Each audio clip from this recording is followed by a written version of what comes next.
नमस्कार। देश की तमाम फटाफट खबरों में आपका स्वागत है। खबरों के लिए आपसे निवेदन कि यदि आपने हमारे चैनल को सब्सक्राइब नहीं किया तो कृपया करके आपके अपने चैनल को सब्सक्राइब करना ना भूलें। आप सब्सक्राइब करते हैं तो हमें हिम्मत होती है सही और सच्ची खबरें आप तक पहुंचाने की। तो आज क्या है बड़ी खबर, भाजपा वाले संविधान हत्या दिवस ही मनाएंगे। जी हाँ, ये बड़ी खबर ये कहा है प्रियंका गांधी ने। जी हाँ, भाजपा वाले संविधान हत्या दिवस ही मनाएंगे, आश्चर्य कैसा। कांग्रेस महासचिव प्रियंका गांधी वाड्रा ने 1975 में आपातकाल लगाने की तारीख 25 जून को संविधान हत्या दिवस के रूप में मनाने के सरकार के फैसले पर हैरानी जताई। उन्होंने कहा कि जिन्होंने बार बार संविधान पर प्रहार किया वे नकारात्मक सोच के साथ संविधान हत्या दिवस मना रहे हैं।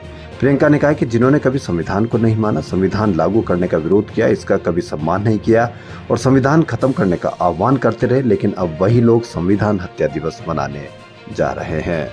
उन्होंने कहा कि संविधान लागू होने का विरोध किया, संविधान की समीक्षा करने के लिए आयोग बनाया, संविधान खत्म करने का आह्वान किया, वे बार बार संविधान और लोकतंत्र की आत्मा पर प्रहार किया, वे नकारात्मक राजनीति वाला संविधान हत्या दिवस मनाएंगे ही, इसमें आश्चर्य कैसा।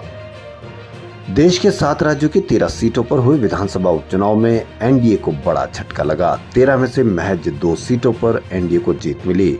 बंगाल, उत्तराखंड, बिहार, हिमाचल, पंजाब, तमिलनाडु, मध्य प्रदेश की 13 सीटों पर विधानसभा उपचुनाव हुए, जिनमें से मध्य प्रदेश के मरवाड़ा और हिमाचल प्रदेश की हमीरपुर सीट पर ही बीजेपी को जीत मिली। कांग्रेस पार्टी ने 4, टीएमसी ने 4 सीटों पर, आम आदमी पार्टी ने 1 और डीएमके ने 1 और सीट पर निर्दलीय उम्मीदवार को जीत मिली है। बिहार की चर्चित रुपोली सीट से निर्दलीय उम्मीदवार शंकर सिंह चुनाव जीतने में सफल रहे। उन्होंने जदयू के उम्मीदवार को हराया। वहीं उत्तराखंड में भी बीजेपी को तगड़ा झटका। उत्तराखंड में दोनों सीट जीत गई है। उत्तराखंड में कांग्रेस बद्रीनाथ विधानसभा सीट से भी जीत गई है। हिमाचल प्रदेश में 3 विधानसभा क्षेत्रों में हुए उपचुनाव में 2 सीटों पर जीत हासिल करने के बाद कार्यकर्ताओं को संबोधित करते हुए मुख्यमंत्री सुखविंदर सिंह सुक्खू ने कहा कि जनता ने धन बल को हराया और जनबल की जीत हुई है। उन्होंने कहा कि यह प्रदेश के मतदाताओं के साथ साथ कांग्रेस पार्टी के मेहनती कार्यकर्ताओं की भी जीत है। प्रदेश की जनता ने खरीद फरोख्त की राजनीति को नकार कर अपना वोट राज्य में राजनीतिक पारदर्शिता को बनाए रखने के लिए दिया है। उन्होंने कहा कि देहरा में 25 वर्षों के बाद कांग्रेस प्रत्याशी की जीत हुई है और नालागढ़ में भी कांग्रेस प्रत्याशी बड़े अंतर से जीते हैं। हिमाचल प्रदेश में अब कोई भी पार्टी आने वाले 50 साल में खरीद फरोख्त की राजनीति करने की हिम्मत नहीं जुटा पाएगी। प्रदेश में यह संदेश पूरे देश की राजनीति में आएगा। ऑपरेशन लोटस विफल हो गया। ठाकुर सुखविंदर सिंह सुक्खू ने कहा कि 28 फरवरी 2024 को प्रदेश में राजनीतिक अस्थिरता पैदा कर चुनी हुई सरकार को गिराने का षड्यंत्र रचा गया, लेकिन इस ऐतिहासिक जीत के बाद अब विधानसभा में कांग्रेस पार्टी के विधायकों की संख्या एक बार फिर से 40 हो गई है। जिम्बाब्वे ने 5 मैचों की T20 सीरीज के चौथे मुकाबले में भारत को 153 रन का टारगेट दिया। अरारे स्पोर्ट्स क्लब में भारत ने टॉस जीतकर पहले बॉलिंग का फैसला किया। जिम्बाब्वे ने पहले बैटिंग करते हुए 20 ओवर में 7 विकेट खोकर 152 रन बनाए।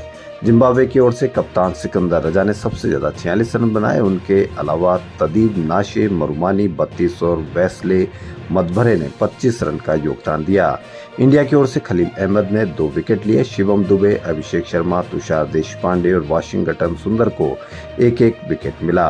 जोनाथन कैंपबेल को रवि बिश्नोई ने अपने ही बॉल पर डायरेक्ट हिट पर रन आउट कर दिया।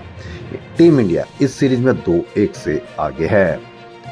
बिजनेस टाइकून मुकेश अंबानी के छोटे बेटे अनंत अंबानी और राधिका मर्चेंट की 12 जुलाई को शादी हो गई। देश की सबसे भव्य शादी पर दुनिया भर की नजरें टिकी रही। शादी की सजावट वाराणसी की थीम पर हुई। देश विदेश की दिग्गज हस्तियों की मौजूदगी में अनंत राधिका ने 7 फेरे लिए। अनंत अंबानी की बारात मुकेश अंबानी के घर एंटेलिया से निकलकर जियो वर्ल्ड सेंटर पहुंची।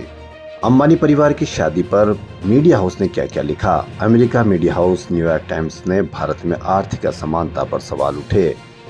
एनवाईटी ने लिखा, साल भर तक चली शादी में दिखाई गई अमीरी ने सबका ध्यान अपनी तरफ आकर्षित किया। ब्रिटेन के मीडिया हाउस बीबीसी ने लिखा कि मुकेश अंबानी दुनिया के 10वें सबसे अमीर आदमी है। फोर्ब्स के अनुसार उनकी संपत्ति $115 बिलियन है।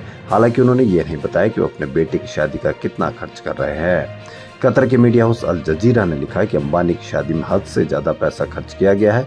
ब्रिटिश अखबार ने लिखा कि 5 महीने से भी अधिक समय तक चल रहे इस तमाशे में 5,000 करोड़ रुपए का अनुमान है। ये एक बड़ी रकम है, मगर अंबानी की संपत्ति का सिर्फ 0.5% है। एवं फिलहाल इतना ही। यदि आपको हमारा चैनल पसंद आए तो लाइक, सब्सक्राइब और शेयर अवश्य करें। धन्यवाद।